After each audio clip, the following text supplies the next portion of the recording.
Mga bro, eto na ang balitang magpapalakas ng AFP. Ang Philippine military ay mag-a-acquire ng US-made High Mobility Artillery Rocket System o HIMARS. Kung akala nyo malupit na ang modernization efforts natin, ibang usapan na to.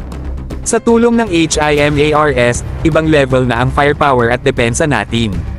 Sino mang tatangkang yumpal sa teritoryo natin, siguradong alangan na. Alam nyo ba mga bro, na kaya ng HIMARS tamaan ang target na 300 kilometers ang layo. Grabe, parang abot kamay lang kahit sobrang layo.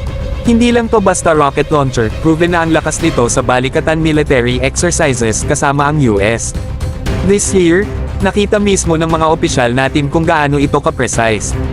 Imagine isang himalang decommissioned warship ang napulbo sa simpleng demo pa lang. Ang astig dito mga bro, mobile siya at sobrang bilis e-deploy. Isang pindot, boom, mission accomplished.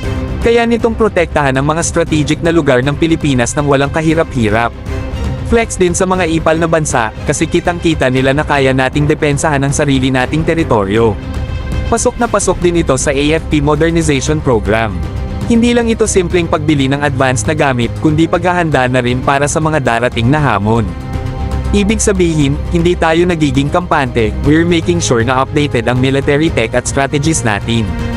At syempre, bonus na rin ang mas solid na relasyon natin sa US. Mas maganda ang training, mas modern ang tech exchange.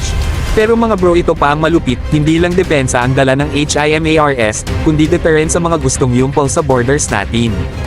Kahit hindi gamitin, ang presence pa lang nito sa arsenal natin ay parang sinasabi, huwag kayong magkakamali, alam nyo na ang pwede mangyari.